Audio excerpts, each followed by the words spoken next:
আমাদের সরকার 2034 সালের মধ্যে বাংলাদেশকে একটি $1 ট্রিলিয়ন অর্থনীতিতে পরিণত করবে ইনশাআল্লাহ। ঘাটতি অর্থায়নের বিকল্প ও সহজ শর্তের বৈদেশিক উৎস ও অভ্যন্তরীণ বন্ড বাজার উন্নয়ন গুরুত্ব সহকারে বিবেচনা করছে। ঘাটতি অর্থায়ন ও এর উৎসের মধ্যে সমন্বয় সাধনের মাধ্যমে ঋণ গ্রহণ ও ঋণের ঝুঁকি হ্রাসের দিকে নজর দিচ্ছে। উন্নয়ন প্রকল্পে রাজস্ব খাত হতে অর্থায়ন বাড়িয়ে ঋণ নির্ভরতা হ্রাস করা এবং জিডিপির উচ্চ প্রবৃদ্ধি অর্জনের মাধ্যমে ক্রমান্বয়ে ঋণ জিডিপি অনুপাত কমিয়ে আনা এবং ফিসক্যাল স্পেস তৈরির মাধ্যমে সরকারি আর্থিক ব্যবস্থাপনাকে টেকসই করবে। মধ্যমেয়াদী বাজেট ফ্রেমওয়ার্ক এবং মধ্যমেয়াদী সামষ্টিক অর্থনৈতিক ফ্রেমওয়ার্ক এর প্রণয়নে একটি ডাইনামিক ম্যাক্রো ফিসক্যাল মডেল উন্নয়ন করে $1 ট্রিলিয়ন অর্থনীতিতে রূপান্তরের বিশ্বাসযোগ্য বাস্তবায়ন উপযোগী প্রক্ষেপণ করে সে অনুযায়ী সেক্টরাল বরাদ্দ নিশ্চিত করা হবে। মাননীয় স্পিকার, সরকার আর্থিক খাতের সুশাসন নিশ্চিত করতে কেন্দ্রীয় ব্যাংকের আইনি কাঠামো সংস্কারের উদ্যোগ নিয়েছে।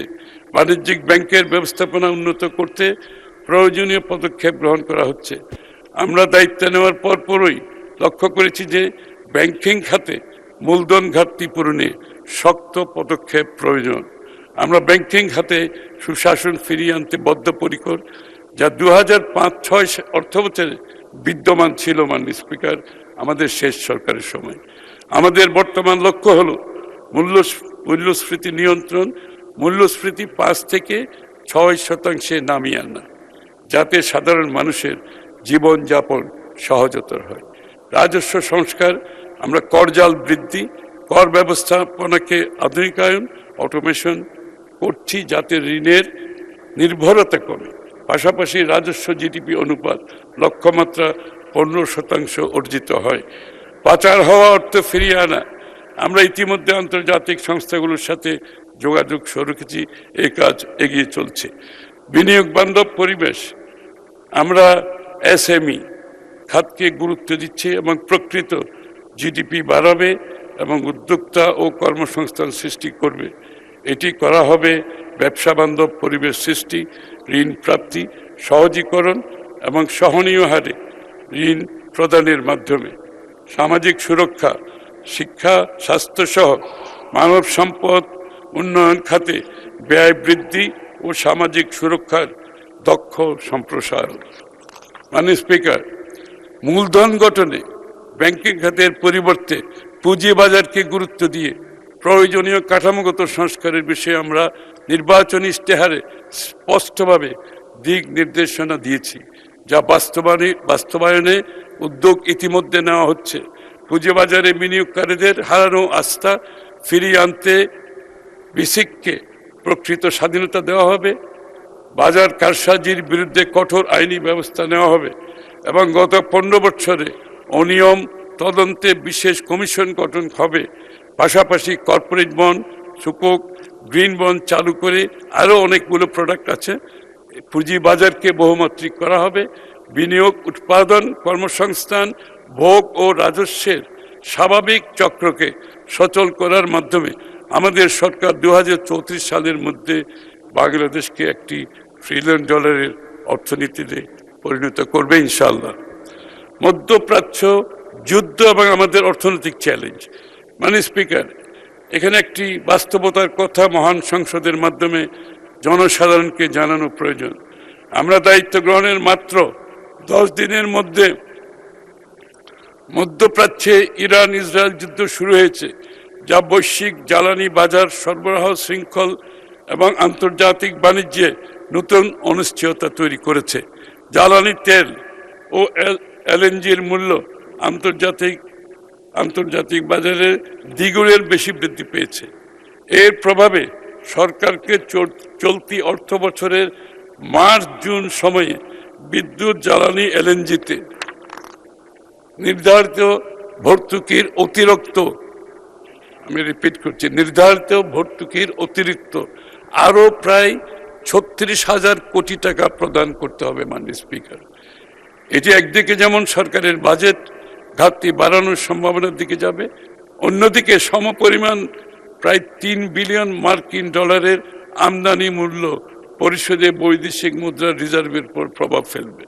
সরকার এই অপ্রত্যাশিত পরিস্থিতি মোকাবেলায় জনগণকে জ্বালানি ও বিদ্যুৎ ব্যবহারে সাশ্রয়ী হতে বেশ কিছু পদক্ষেপ গ্রহণ করেছে, সেটা আমি আর উল্লেখ করলাম না।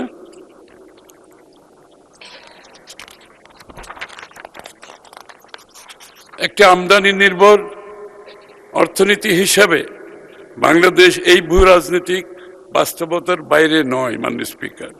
বৈশ্বিক বাজারে জ্বালানির উচ্চ মূল্যের কারণে সরকারের অতিরিক্ত ভর্তুকি প্রদানের প্রয়োজন হলেও জনগণের কষ্টের কথা মাথায় রেখে সরকার এখনো পর্যন্ত মূল্য সমন্বয় না করে পূর্বের মূল্যই বহাল রেখেছে মাননীয় স্পিকার। এই প্রতিকূল বৈশ্বিক পরিবেশের মধ্যে আমাদের অর্থনীতিকে সামনে এগিয়ে নিতে হবে এবং আমরা এই চ্যালেঞ্জ মোকাবেলায় প্রস্তুত ইনশাআল্লাহ মাননীয় স্পিকার। আমরা অর্থনীতির বিভিন্ন ক্ষেত্রে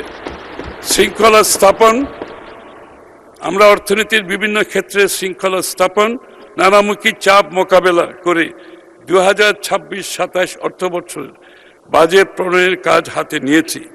নবনির্বাচিত সরকারের প্রথম বাজেটের কাছে জনগণের যে বিপুল প্রত্যাশা সে সম্বন্ধে আমরা সম্পূর্ণ সচেতন।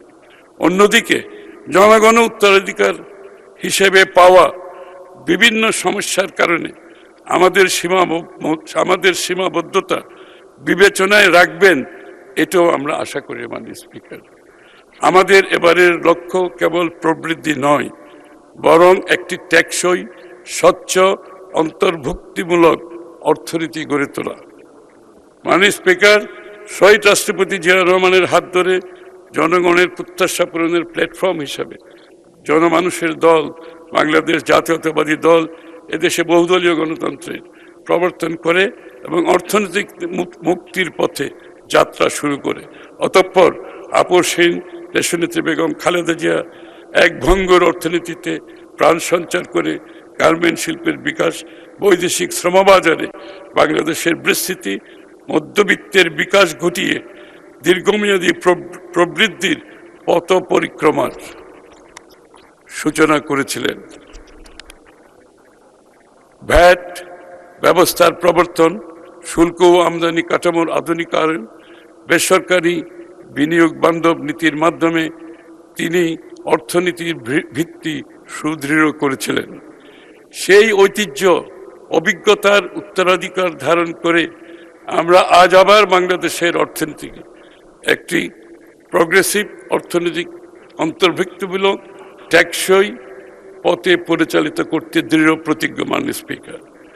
এবং আমরা এটাকে করতে চাই স্বচ্ছতা, সততা ও জবাবদিহিতার উপর নির্ভর করে, এবং আমাদের মাননীয় প্রধানমন্ত্রী ভিশনারি চিন্তার মাধ্যমে এটা আমরা বাস্তবায়ন করতে পারবো ইনশাআল্লাহ। জনগণ আমাদের উপর আস্থা রেখে আমাদেরকে নির্বাচিত করেছেন, সেই আস্থার প্রতিদান দেওয়াই হবে এই সরকারের সবচেয়ে বড় দায়িত্ব। মাননীয় স্পিকার, আপনাকে ধন্যবাদ।